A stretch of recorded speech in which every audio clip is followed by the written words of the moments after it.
So there's pirates in certain areas. They're like in the Malacca Strait off Singapore. They're off the coast of Bangladesh. They're just trying to steal ropes and that. And then off Somalia, you have like some pretty serious pirates. And that's through that passage when you go via like Yemen, down through past Djibouti into the Red Sea. And we were actually headed to Eritrea, which is a small country. And the captain called me and said, James, can you come to the bridge? And I'm like, yeah. So I went up to the bridge and he's like, what do you make of this? And on the port radar, you keep the trails on so that small vessels are more likely to be picked up. And on the other radar, you keep trails off. And there were these two like lions coming up behind us. Like, he's like, what do you make of that? And I said, it looks like someone wants to get on board. And he's like, yeah, I agree. And then I got the binoculars out and looked, and there were these two vessels like with a ton of people in them, high speed. And he said, what do you think we do? And I said, raise the alarm. And he's like, I agree. So we raised the general alarm and said to your piracy muster stations. And this was like 2 minutes before I'd actually planned a drill. And so we had these Royal Guards on board, and called them up, and they brought their guns up, and they had these huge like boxes like this, and they opened them up, these massive semi-automatic weapons with these huge bullets. And they said, don't worry, we stay here until the end. And I'm like, yep, don't worry, I won't be here. We went to speed up, and captain went full ahead on both engines, and the port engine failed, and we started slowing down. That was a pretty eye-opening experience. There's no one there to help when you're off the coast of Yemen. You know, got to fend for yourself, you know.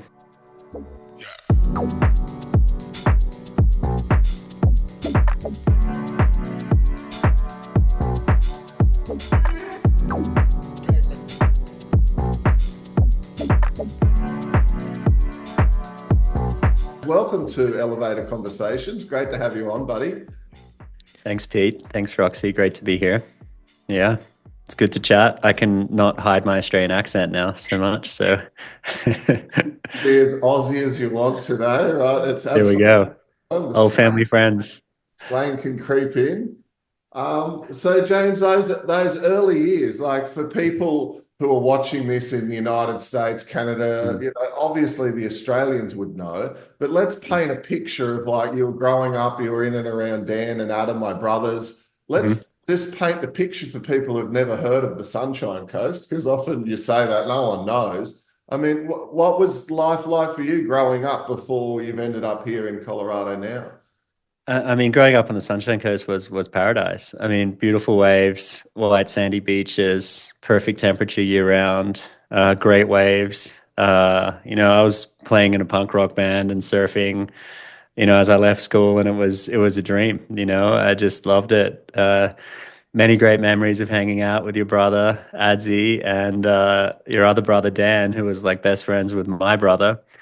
And we always joke, my mum always jokes that if there's a curry on the stove, you know, Adzi always just tends to appear out of nowhere. So, you know, it was a beautiful, very free and open type upbringing. And I think it was a really beautiful place to be, to just be receptive to what the world would offer, you know, very innocent, I'd say. That's I love that. That's a really good way to word it. It is very much like that. It's sweet and wholesome.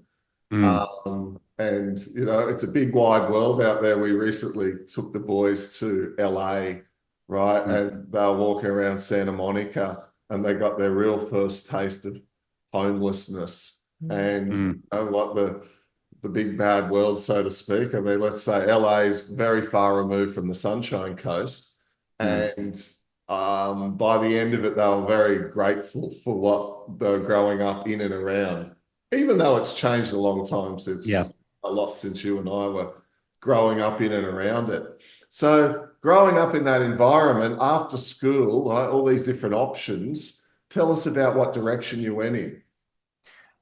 Yeah, so my father was an accountant and company auditor, and he ran a successful firm. And I remember him saying, you know, it was around the time that I needed to pick a career. You know, he's like, do you want to take over the business and become an accountant? And, you know, with the utmost respect, I answered, not really. I mean, I don't love I don't love the idea of sitting in an office and counting numbers all day. And he took it quite well. He's like, okay. But he did pressure me, because he's like, you can't surf and play in a punk band for the rest of your life, which I could understand. And so he had a client that was a ship's captain, and noticed that they had, you know, 6 months a year paid leave, and they spent the other 6 months of the year on the ocean. And I love the ocean. To me, surfing felt like being home. And I don't know whether that's a this life thing or a past life thing or some sort of memory, but I felt so comfortable in the water. I love being in the water, and surfing was just such a beautiful way to dance with Mother Nature. And so I felt that it was a nice calling to exercise that idea, and actually took the pilot boat out of Mooloolaba and jumped on a big ship and went with with a pilot into Brisbane, and then I went on a ship in Brisbane as well, and just thought, this is amazing. I mean, how incredible! And so I went down to Tasmania to study to become a ship's captain, and that took me on a very interesting path for a number of years. Wow. I would never have thought you were a ship's captain, that's for sure. Yeah.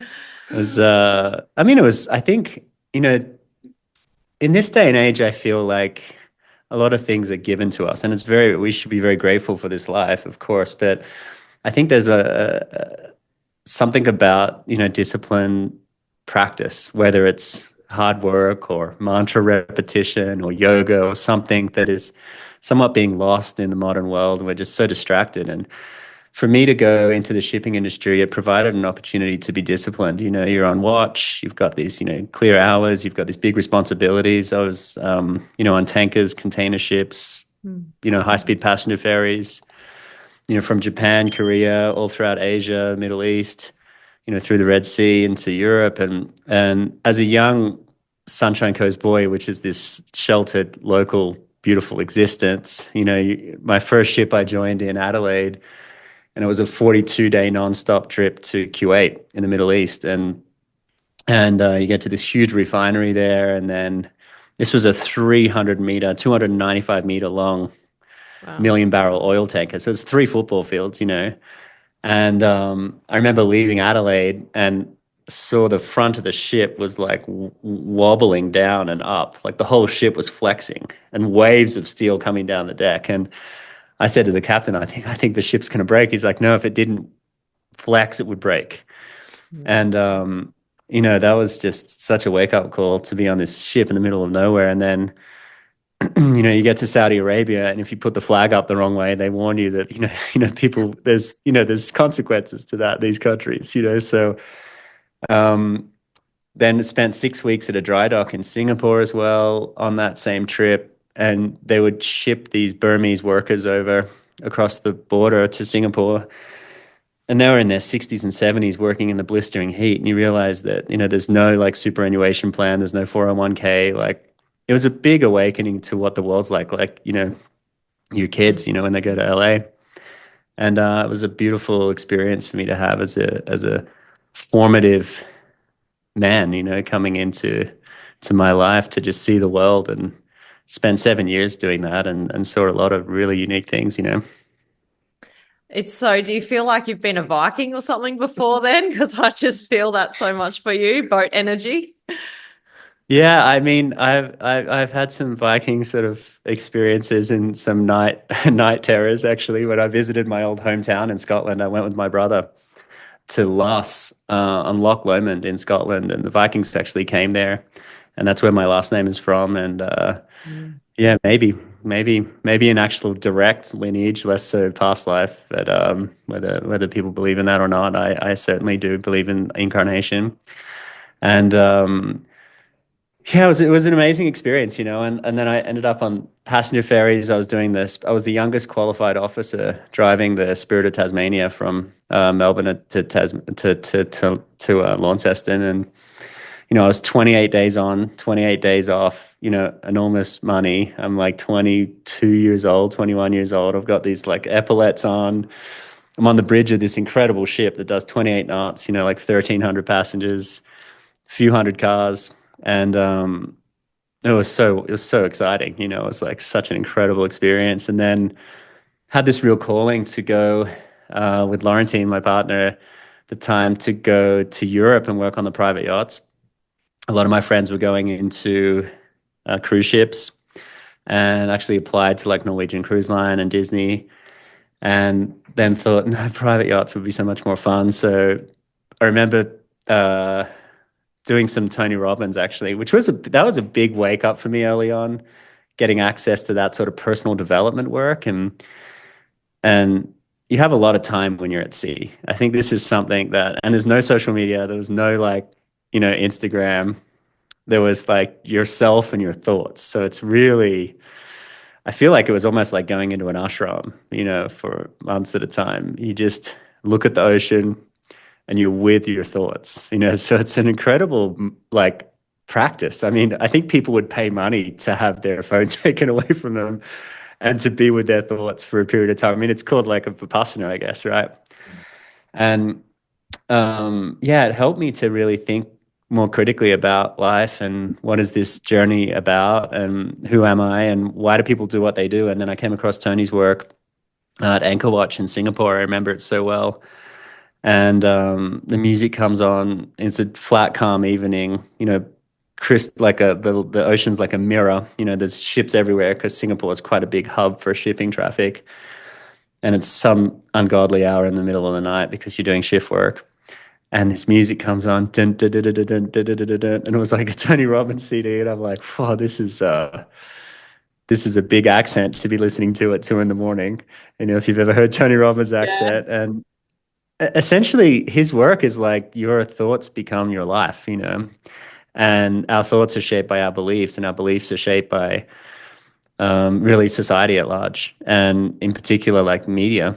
And that was really the first time that I got exposed to this idea that we are conditioned beings. And it was that sort of lens that helped me to think, well, what life do I want to create? And certainly the next step of that journey was, well, I would love to be in the Caribbean, in the Mediterranean, in these beautiful environments. And so booked a one-way ticket to France and went over and started a journey over there in 2003, I think it was. And yeah, that was that. Then that spurred on a whole new exciting thing. Ended up working for two of the top 10 wealthiest people in the world, and yeah, big eye-opening experience there. Money does not make you happy, that's for sure. So you were the captain of their private yacht, taking them from Mhm. one exotic location to another. Yeah, so I was actually chief officer. So these were quite large. So they were about anywhere from 80 to 100 meters, like 35 odd crew. So pretty decent. Someone had two helicopters. Ooh. Like a 42-foot jet boat, like flybridge cruiser on the side. It's like these things are massive. Like pools and like with a floor that comes up and turns into a dance floor. Like, Oh. I mean, these were huge. I mean, these were very big vessels. They had cinemas in them, and we would have these like ex-Vietnam helicopter pilots flying the helicopters, and then these were very very. And then one was the king of a Middle Eastern country, the king of Qatar, and he would have multiple jets fly down with luggage, and then he'd come down in his big jet, and then he had one of those jets that had the front opened and all these trucks came out. Like, it's just, Next level. yeah, that was a really, I mean, an amazing experience just to see how that side of the world works. And it was at that point that my dad was quite unwell and he was on a lot of medications. He was really burnt out, and Laurentine and I had started to, through actually Tony's work, started to get very interested in nutrition and how what you eat can impact your physical body. And we decided to study through this college in the US, study nutrition online, and we were studying it. And it was the same time that The Secret came out. Remember that movie? I do. And at the time, I mean, it was a dream life. We were getting tax-free money. We're, rubbing shoulders with everybody. I was getting pictures in magazines with like Paris Hilton and Kid Rock and Pamela Anderson. And Pamela Anderson's kids were like telling me that Kelly Slater taught them how to surf. And I'm just like, it's just like, some of the U2 guys and royal family from Oman and Prince Charles. And it was really, really amazing to be in that environment, and I we were on a trip from the Middle East, from Qatar back to France, where he had a palace there, and yeah, we're off the coast of Yemen one morning, and we had an attempted piracy boarding. And I won't go into the story too much. It's a bit of a long-winded story, but 2 days later, I put in my resignation. First of all, I didn't feel like I was getting paid enough to fight pirates, and second of all, I had this really strong calling to want to create something, um, to create some sort of media to help my dad and to help people. I felt like there's this huge education gap at the time where people were not taught about how to look after themselves, and I was just very much, I was coming from a physical perspective at this stage, like, let alone, it's obviously expanded a lot more into the more esoteric perspective of how we can look after our spiritual vessel. But this was the first step, was the physical, and my dad was struggling, and I knew that there was something I could do to help. And so, yeah, I put in my resignation a few days after that attempted piracy boarding. I remember waking up in the middle of the night in the Red Sea and doing that. And then So what started you making. fought pirates? Well, no, they got They close. tried. Like Yeah. they got close. Yeah, they got quite I'm close sure actually. everyone's like wants to know that And, story. yeah. It's just quickly. I'd actually planned. I was chief officer, so I had to plan a piracy drill before we go through this part of the ocean. So there's pirates in certain areas. They're like in the Malacca Strait off Singapore.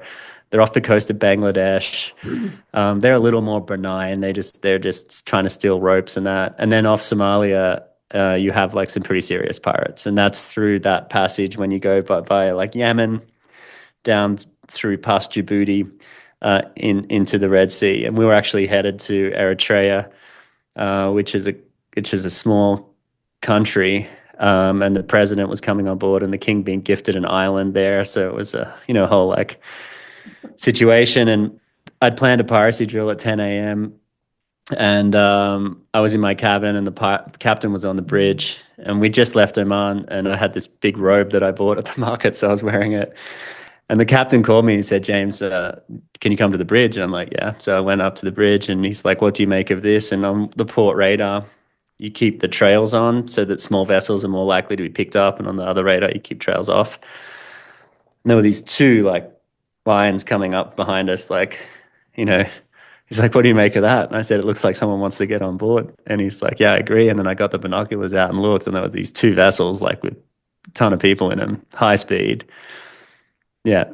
And he said, what do you think we do? And I said, raise the alarm. And he's like, I agree. So we raised the general alarm and said to your piracy muster stations. And this was like 2 minutes before I'd actually planned a drill.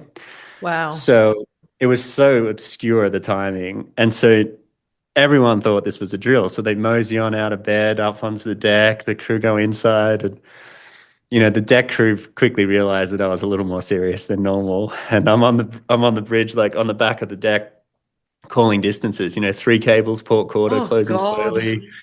And then as I'm doing this, one of the bosun was like, are you serious? Like, what? I handed him, then he could see the boat, and he got the binoculars. He's like, oh my God. So yeah, we had these royal guards on board, and they were just in the cinema the whole time playing like shooting games on the PlayStation or whatever, this huge screen.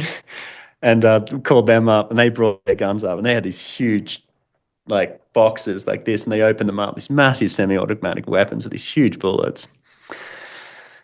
And they said, don't worry, we stay here until the end. And I'm like, yep, don't worry, I won't be here. I'll be inside. And we went to speed up, and the captain went full ahead on both engines, and the port engine failed, and we started slowing down. Ooh. And he called the like engine a room. movie. Oh, lost him.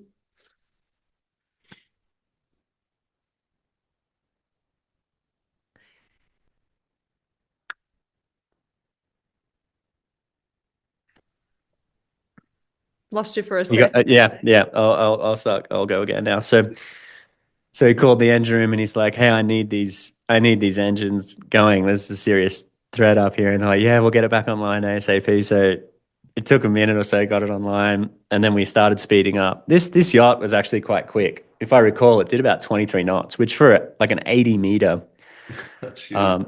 that's fast for it. You go 23 knots in a speedboat. You're sort of moving. Can you imagine an 80-meter yacht? Mega yacht. So anyway, sped up. The thing is, piracy thrives on surprise, and they want to get on without you knowing. And so at this stage, they knew that we sort of knew they were there. So they stayed about half a mile, like 5 cables off the back, and just we sort of started charging our fire hoses over the side. It's like a big show. You spray water everywhere and sped up, and then the guys got their massive guns out and stood on the back. I think they got the message that like not a good target. And we also have these like special like buttons on board that only the captain and myself know about, and you press it and it goes to all, because we were royalty, as this was a royal yacht, so it goes to all the different governments and you get special support, so Wow. um yeah, but it was that was a pretty eye-opening experience. There's no one there to help when you're off the coast of Yemen. It's just, it's got to fend for yourself. Wow. You would have been Yeah. pretty young too. Like, how old were you when Yeah. you Yeah, I experienced was like that? 23, 25, maybe That's 25. young. 25. That's Yeah, I mean, of young. course. I was like 25, yeah. And just yeah, driving this big expensive boat around in the middle of nowhere, and then yeah, having people try to get on board. It's just a big experience, and then the next day pulling into Eritrea, and then you have like this cavalcade of cars come down, and like this is the town where Haile Selassie was last, and there's like bomb shelters through the roofs of homes there. There's bullet holes in the walls of the buildings on the port, and we pull in there. And that was when Eritrea was fighting with Somalia, and America was funding Somalia. So, and then they all come on board, and then we go out to this island. It's just, yeah, it's just out of a movie. It's crazy. And it was sort of at that point I was like having some other things happen in my life as well, and feeling this calling. Something higher was calling me in, and I'd actually started having some weird experiences during my yoga practices that were, you know, moving energy up my spine, and I didn't know what that was. And Laurentine did, and she's like, "Don't worry, you should speak to my godfather." And so there was a few things all coalescing to sort of push me into some sort of new path. And so, yeah, resigned and bought a ton of film equipment on bhphotovideo.com, which was like this New York, site for film equipment. Had it shipped to Monte Carlo, and just instead of buying a house, spent my life savings with Laurentine making a movie, and that was haven't turned back since. That was nearly 2 decades ago, 20 years ago. Yeah. Wow. Amazing. Because I remember when you were promoting that first movie, and it got good response in Australia. I remember that we were at home watching you on the Today Show. It's like, oh, that's James talking to Carl. He's like, yeah. you were there about it. I'll tell you a funny story about my first TV appearance. So I think it was the 9 a.m. show with David and Kim, which was this this morning show at the time, just after the breakfast shows, and it was my first TV show that I'd been on, and all the family are tuning in, and the camera pans across to me, and I'm wearing a suit, and I'm sitting there just with my legs wide open. Oh, it's so embarrassing. But it was fun. It was really great. And the movie got a great amount of attention. I think it came at a time when it was really one of the first films that was about the whole food, health, agriculture, pharmaceutical industry, and like basically pulling the veil off that. Since obviously many have featured, but Netflix picked it up. It went into 13 languages, and we got a guy call us and he says, "I want to buy 1 million DVDs." And we're like, "Oh my God." So we ended up shipping him like 50, 60,000, like a whole container full, and it just really caught fire. And then we had this free screening model that we were doing where people could host free screenings all around the world. And we had this platform on our site. Now we're doing them in like Cambodia and like the UK and Ireland and in India. And it was like really like this sort of accidental movement that sort of came to fruition. And Yeah, it was super exciting. And then, Netflix was quite early on at that point. This was 2009, came out in 2008, and 2009 they picked it up. And then I remember 4 years into the deal with Netflix, so 2009, 2012, like 12, 2012, 2013, they used to still report rating numbers on their website, like how many people rated it. Yes. And there was 695,000 ratings of the movie on Netflix. So if 1 in 10 people rated it, that was like 6 million views, right? So, and this Mm. was early on. So, um, yeah, it's just an amazing experience, and Laurentine and I were just like so chuffed. And I remember when I sort of skipped over helping my dad heal, but that worked out. It was great. And we spent sort of most of our life savings, and we borrowed some money from dad, and I call it Bank of Roy, my dad. And he lent us some money, and we paid him back in like 3 months. And really, he should have taken equity. I hope he's listening to this, because instead he got no interest loan. So yeah, but that was a huge support. And yeah, we had a lot of detractors though. Like Laurentine's family used to say, "Good luck with that goji berry movie. Who's Mm. going to watch that?" And Mm. like, we're talking about like raw cacao juicy and goji berries before superfoods were even really a big thing. And it wasn't so much us; it was a lot of the experts, obviously, in the film. It was just obviously had some guidance, like guide us towards this topic and sort of push us into a direction, the further I go along, the more I realize that there's so much grace in this life, and if you're open to listening to either your higher guides or, this higher self, or, if you have a guru or some sort of teacher that's like, that there is definitely, there's this term in the Vedic tradition, they'd say that it's like a bird with two wings. Like there's one wing is grace and the other wing is self-effort. And you need both, right? So there's self-effort, you need to get up and you do things, but then grace is this like magical thing that happens when you Yeah. take a step and then like everything unfolds for you, right? It's yeah, Beautiful. very I like powerful that. Vedic wisdom. And it's definitely been a really incredible ride since that moment of so I'm grateful to those pirates. I mean, thank you for triggering me to like change Yes. change careers. So yeah, Beautiful divine pirates. And so how big there we did go. Food Matters get before you stopped really working so much in that, and then sort of, I guess you had some time off before moving to Yeah, Gaia? so we were producing the movie, and then once it came out, it sort of hit the ground running, and within 3 or 4 months, we were profitable, and then just kept building from there. Did another movie, A Hunger for Change, and attacked like the diet industry, and then that got picked up by Netflix as well. Went into like Singapore Airlines, Air New Zealand, Jetstar, and then some cruise ships, and it was on French television, and signing all these broadcast deals. And then it was at every Whole Foods checkout in the US for like 4 or 5 months. So when you check out, you grab it. Mm. That was really exciting. And then after that came out, we did a book deal with HarperCollins in the US, and moved to the US at that stage, and then started like a superfoods line, and was some other things we were doing. And then we started doing DVD distribution, so we were distributing maybe I think 50 titles, 60 titles to like specialty retail like chiropractic clinics.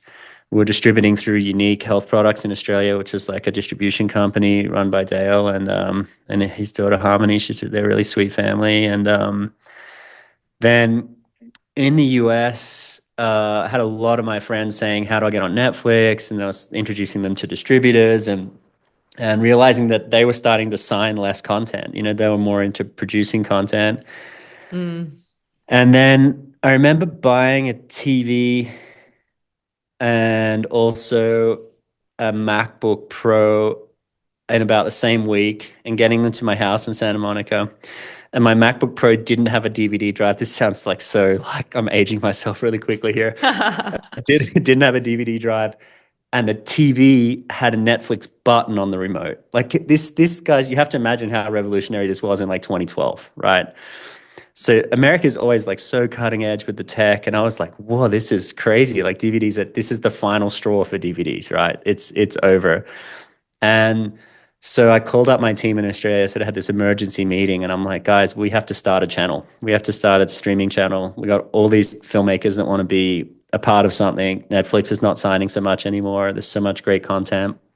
So we decided to start a channel. We were toying with different names. I remember playing golf with Michael Maiden's a friend of mine, and he's a great marketing mind. And he and I were playing golf at Terranea, this golf resort in Southern California. And we're like, do we call it Food Matters TV or do we call it FM TV? And so we're like, let's call it FM TV. That was the sort of consensus. And yeah, just started a channel and started signing content, and then did a deal with Prime Video in the US, which was quite big.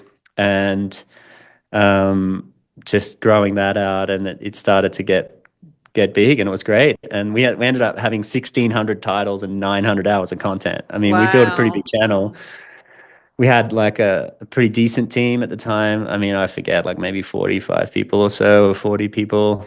And then there was sort of 12 in the Philippines, 12, 14. And then we were starting to get bigger, and we're sort of running a few other companies at the same time, well, businesses within there, like with superfoods and that, and then still producing content, did the Transcendence series. Mm.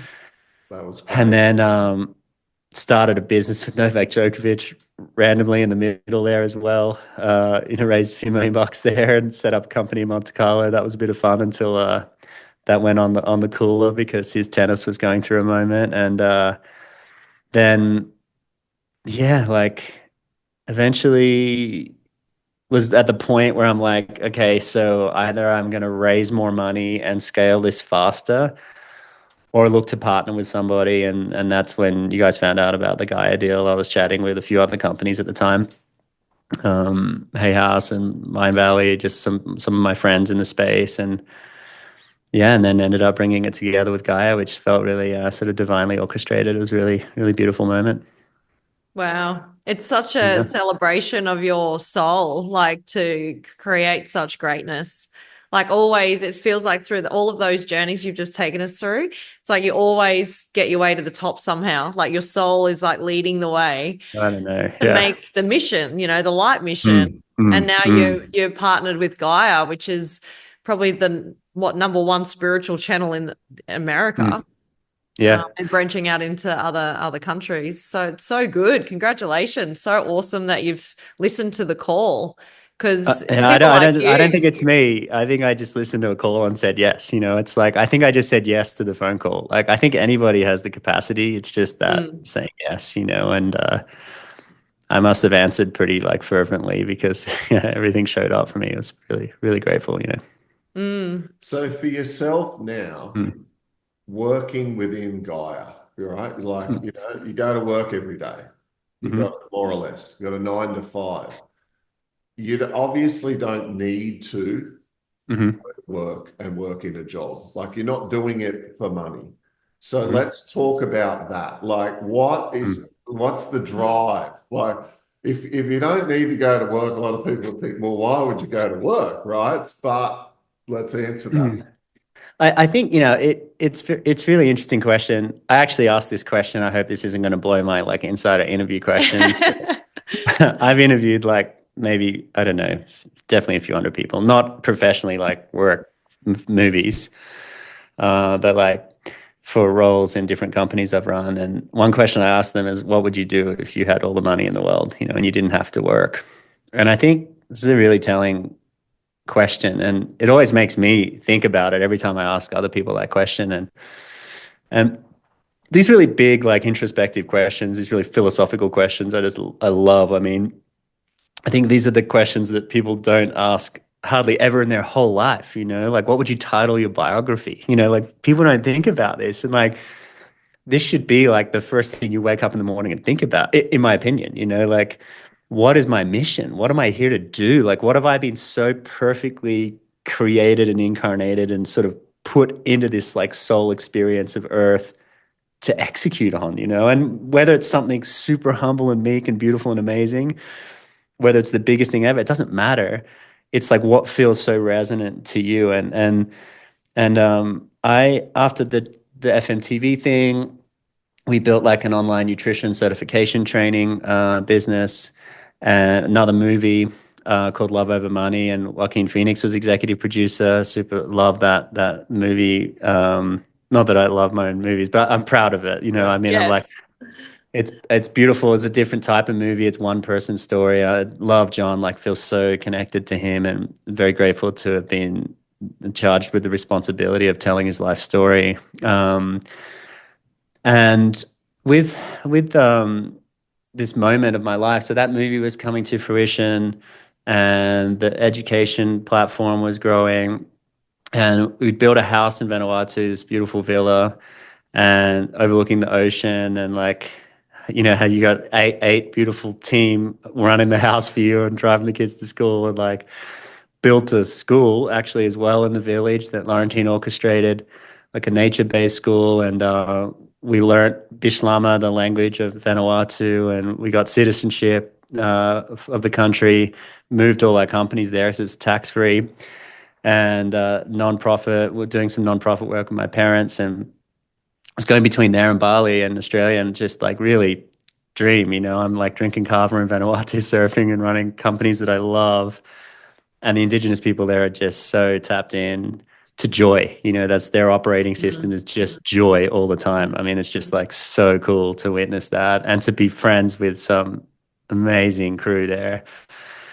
And then Bali is a really powerful spiritual growth center, And then I was on the board of GAIA, which was amazing because they're a listed company in the US. It was a big level up for me experience wise. And one of the board meetings, I got a tap on the shoulder by Kristen Frank, and she's the ex like COO of Viacom, so it's like the biggest media company in the world. She was running MTV, Nickelodeon, that whole video hits thing, and she's like, "Hey, would you move to Boulder?" I'm like, "That's cryptic. What do you mean?" She's like, "Oh, you should speak with the founder." And so I spoke with him, and then he said, "Would you come and take over?" And I was like, "Yeah, wow, like super humbling to have that experience offered to me." And Gaia is like, a key player in the world. I mean, it's like it's public, it's got access to public markets, it's got members in over 185 different countries around the world. It's in 4 different languages. There's 10,000 titles. It's just like a dream.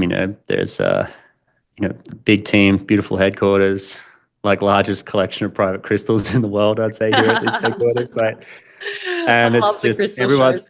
everyone's talking about all the things that you want to talk about. You know what I mean? It's the whole space. Mm. And I was obviously very excited to have the conversation, and sort of went had a big think about it, and I remember going to deep thought about, okay, so I don't need to do this, and my life on like paper is what everyone wants. You got a tropical island home, you got a place in Australia, it's just like really, I really so grateful. And it's not without concerted effort. I mean, these things didn't come by just like swanning around. And it's definitely dedicated effort. And then part of me asked this question: would I do this if I was not getting paid?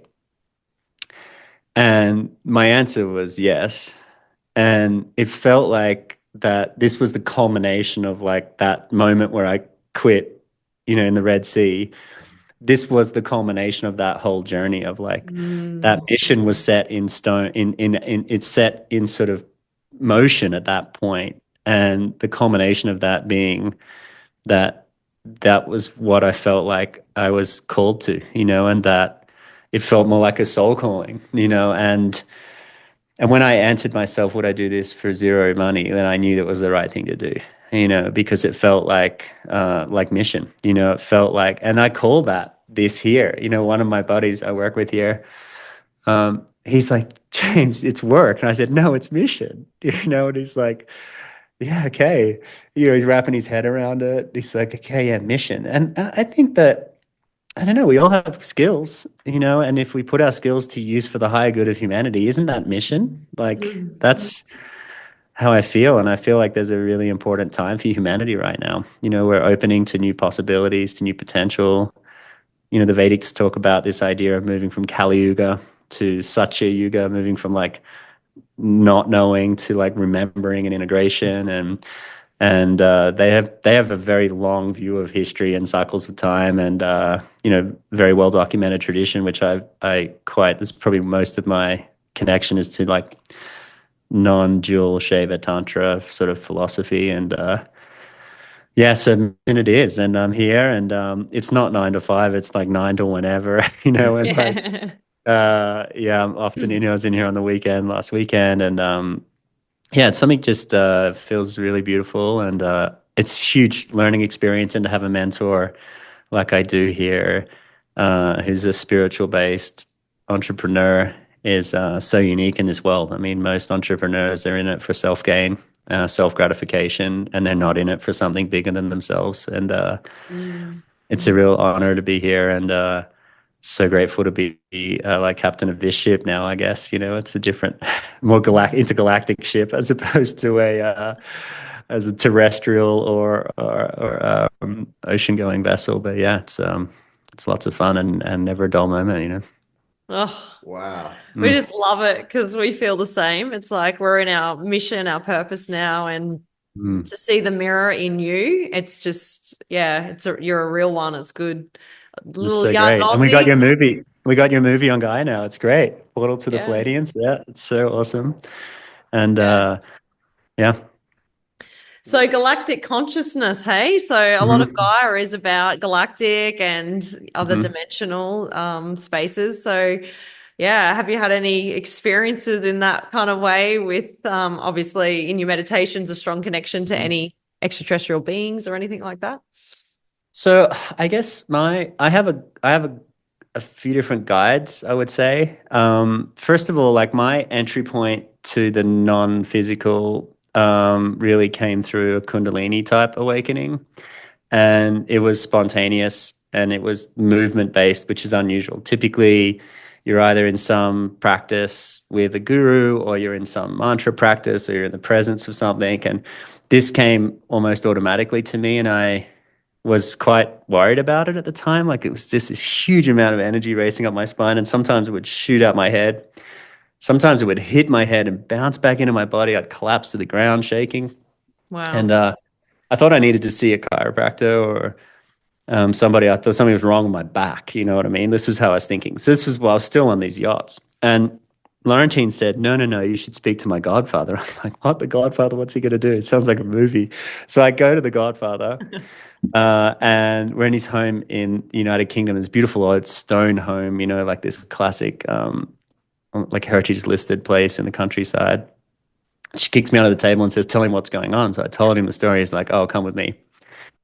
And he walks me to this bookstore and like fingers through all his books, finds this one book, pulls it out. It's called Kundalini. And I open the book, and just my body just tingles like just wild. And I'm like, there's this picture of this woman there. And I'm like, who's this? What's this? And he's like, oh, this is Guru Mai. And she's part of the Siddha Yoga lineage. And yeah, it's a very powerful lineage of like Siddha yogis.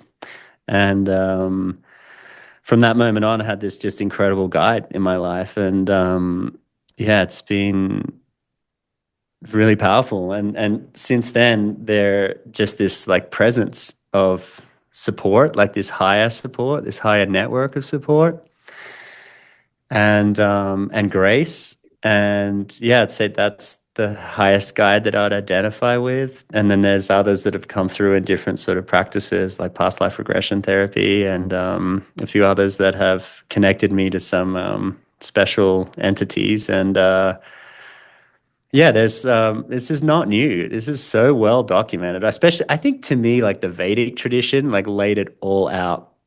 And one thing is like you think about these like personal development teachers like Wayne Dwyer or Mm. Jim Rohn or Tony Robbins, like or The Secret, like where do they get their stuff from? I don't know. I want to go to the source code. Where do they get this stuff from? So you go back, and you're like, okay, so it's the Yoga Sutras by Patanjali. It's the Rig Veda. It is the Mahabharata. It's all these ancient texts.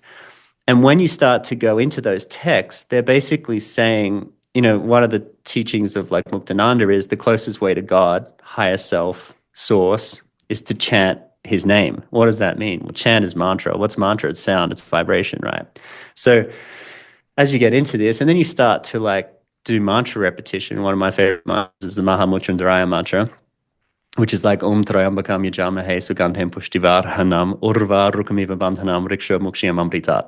And it means I pay homage to my inner eye of spiritual insight and higher discernment, the source of my compassion, love, and fierce determination. I sever my bondage to worldly delusion and liberate myself from the fear of death. Oh, And like, oh, it's just like James. it's written for us, you know. It's like totally written for us. It's all documented. It's all laid out, and we're just like remembering, right?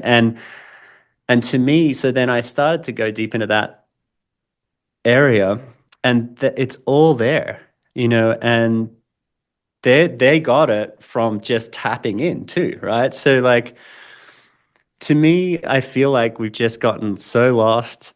And then as soon as you start to peel back the onion and you go and look at how are all these ancient civilizations so advanced and these sites like so advanced, how is this ancient Vedic tradition like so spot on? You know, everyone's talking about visualization, manifestation, prayer, higher guide, source. I'm like, yeah, it's all there for us. It's all there, you know. And yeah, so to me, it's just a beautiful coming together. And I think just this mission of Gaia is about acknowledging this ancient wisdom, you know, and pairing it together with modern transformation techniques, you know, like sacred geometry, or Dispenza's work, or sort of esoteric quantum breath work, and then psychedelics as well, and plant medicine, and just bringing all of that into one place where people can start to sort of shortcut their path to ascension and awakening and tapping into a higher field of consciousness and ushering in ultimately, I believe, a new story for humanity. We've been controlled. I mean, I don't want to get on a monologue diatribe here, but the Gutenberg press came out in like, I think 1450, and they could mass produce like books. Since that time, media has basically controlled a lot of our thought patterns.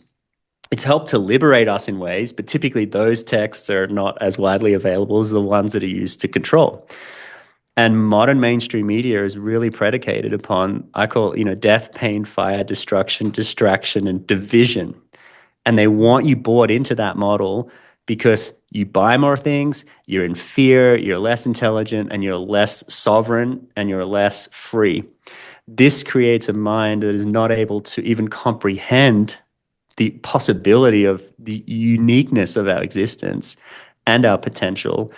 And once you start to tune out that frequency and tune into a higher frequency, all of these realms unfold in enormous like potentiality there for life. And it starts with media. You change your input frequency to something that's high vibrational, everything in your life changes. And I think this is as old as the oldest documented text in the world, and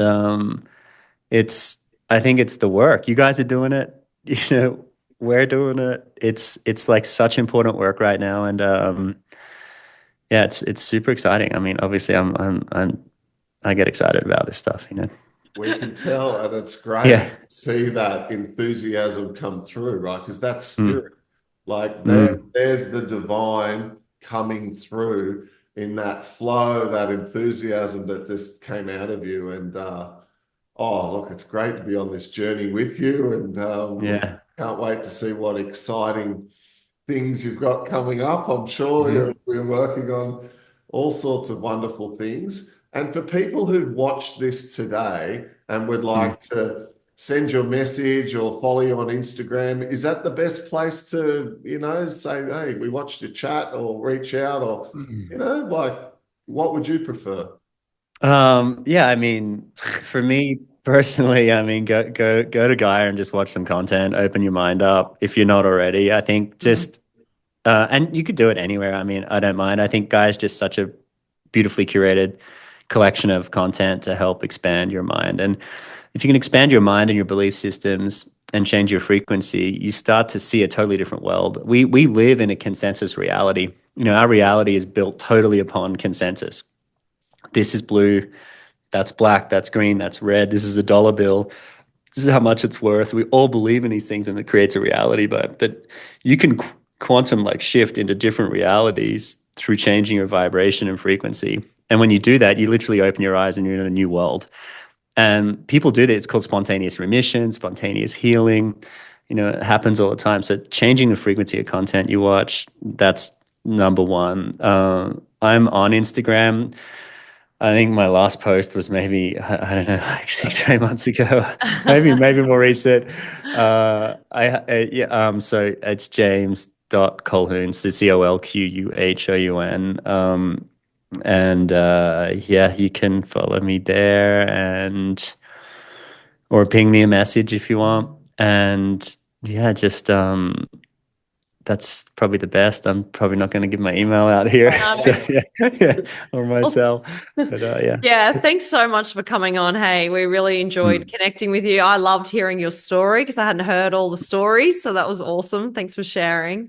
And Course, thanks yeah. for doing all the stuff that you're doing for humanity and living in your mission and your true, authentic soul. We really love seeing that light within you.